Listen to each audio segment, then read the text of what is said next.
예, 안녕하세요. 안병태입니다. 오늘은 안병태 교수의 과학교실을 시작하는 첫 번째 시간입니다. 오늘 주제는 탄소 중립, CO2, 즉 이산화탄소의 배출량을 0으로 만들자는 제목의 강의가 되겠습니다. 지금은 온 세계가 지구온난화로 열병에 걸려 있습니다.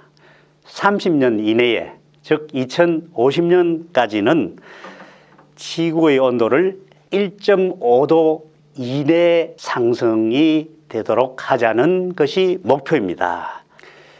최근에 기후변화에 관한 국제회의가 계속되고 있었습니다. 그중 정부 간 협의체에서의 경고를 소개해드리겠습니다. 지구온난화를 1.5도씨 특별 보고서가 나온 바 있는데 산업화 이전 대비 이미 1도가 상승하였습니다. 앞으로 0.5도, 즉 총 1.5도 이상이 상승하면은 생명체의 생존에 문제가 생길 것입니다.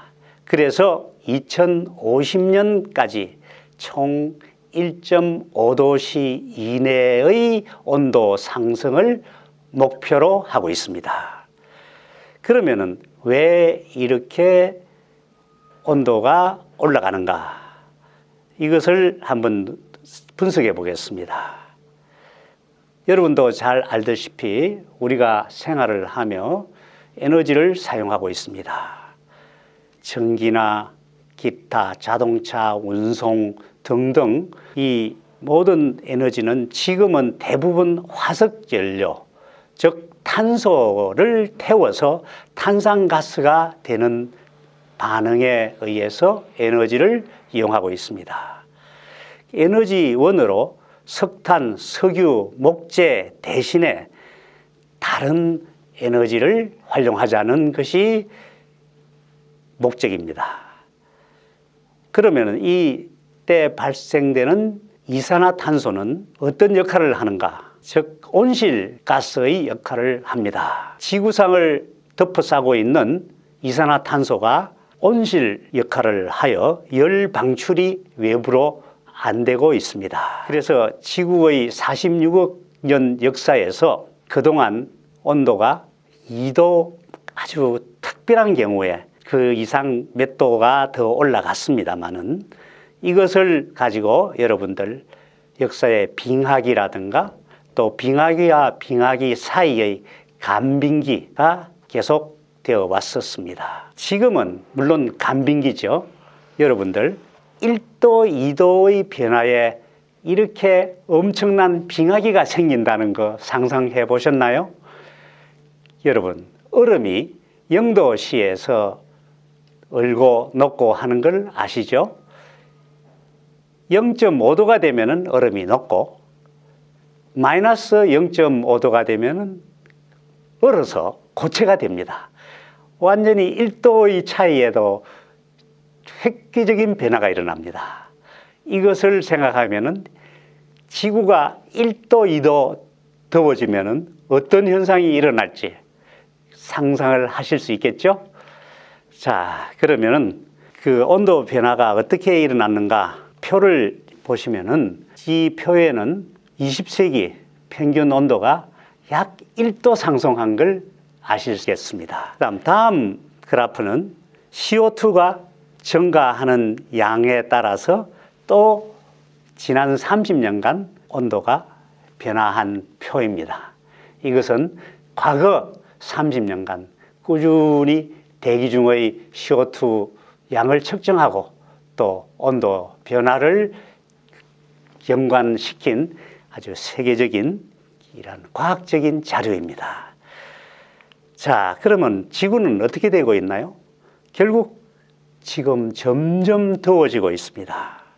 그 더워진 현상으로 나타나는 것이 가뭄, 홍수, 집중호우, 또 온 세계 각처의 빙하가 해빙하고 그로 인해서 해수면이 상승하고 바다가 육지가 바다로 덮이고 많은 생물이 멸종하고 생태계의 심각한 변화가 일어나고 있습니다.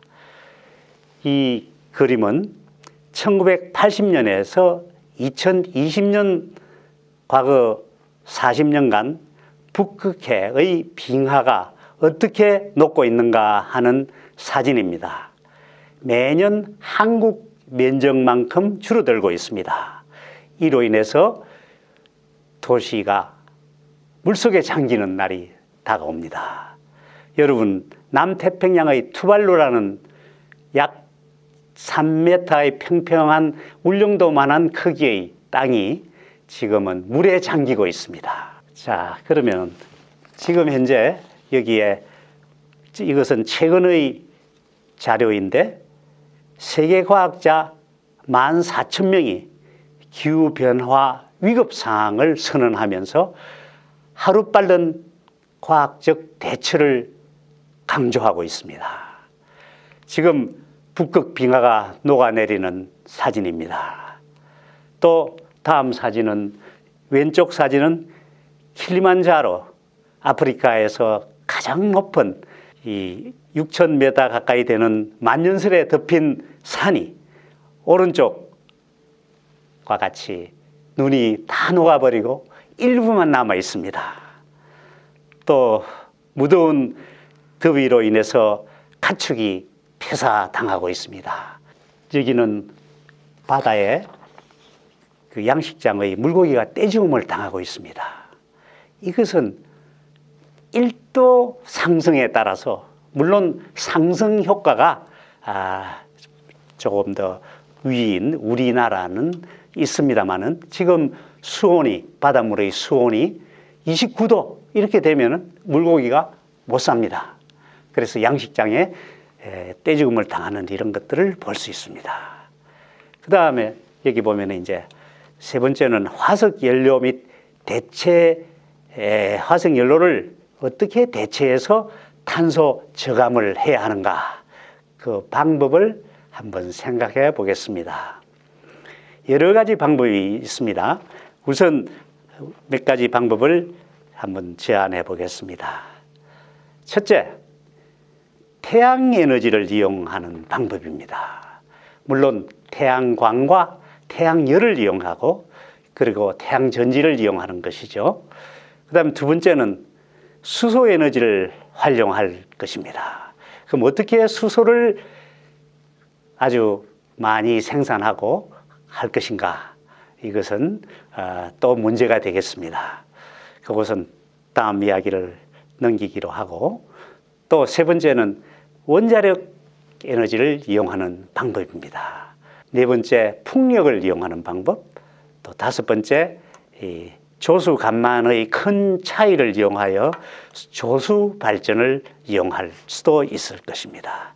지열을 이용한다든가 또 기타 여러 가지 방법이 있고 일곱 번째는 공기 중의 CO2를 직접 탄산 칼슘이라든가 고체로 만들어서 땅에다가 저장하는 방법 이런 것도 생각해 볼 수 있겠죠. 자, 그러면 하나씩 차례차례 생각해 보도록 하겠습니다. 첫째, 태양전지를 한번 생각해 보죠. 태양전지는 지금 우리 국가뿐 아니라 세계적으로 아주 태양전지를 이용하기 위해서 많은 에너지, 많은 뭐라고 할까, 투자와 그리고 또한 노력이 집중되고 있는 상황입니다. 그러면 태양에너지의 장단점을 잠깐 보면은 먼저 발전기가 별도로 필요하지가 않죠. 그리고 소형 제작이 가능하죠. 소음과 진동이 없죠. 그런 반면에 단점은 에너지 밀도가 낮아 태양전지를 많이 필요하며 또 초기 설치 비용이 들죠. 예를 들어서 땅을 조성하고 또 거기에 대한 연결망을 구성하고 태양전지판을 설치를 하고 이렇게 해야 되겠죠.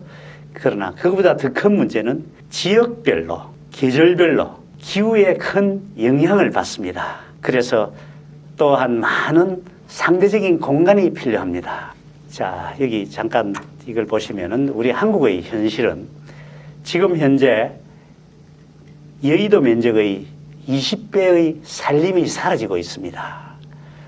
그러면 산 대신에 바다를 이용한다고 하는데, 오른쪽 이 그림을 보면은, 오른쪽 그림이 아니고 이 그림을 보면은 이 바다에 새만금에다가 태양광을 설치했는데, 여기 보면 새똥으로 덮여가지고 이거 효율이 아주 확 줄어들어 버립니다.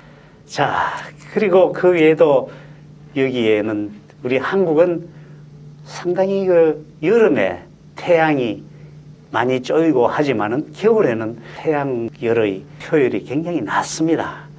그리고 정부 목표로는 태양광 패널로 완전히 바꾸자고 하는 정부안을 갖고 있지만은 많은 문제가 들어 있습니다. 이 계획대로는 하기가 상당히 힘들 것입니다. 우리가 나라의 여러 가지 사정을 고려해서 각 나라의 적절한 에너지, 대체 에너지를 활용해야 되리라고 생각합니다.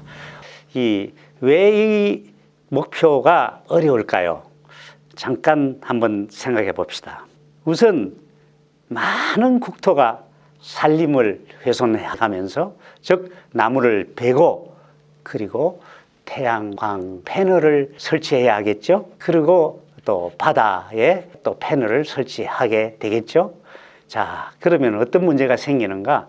지금 현재 계획에는 지금 생산하고 있는 전기량이 현재는 7억 2,500만 톤 정도의 에너지를, 탄소를 배출하고 있습니다. 그런데 이 계획대로 2050년까지는 매년 약 2,500만 톤 정도의 에너지를 줄여나가서 30년 후에는 전혀 탄소 배출을 제로로 하자는 아니죠.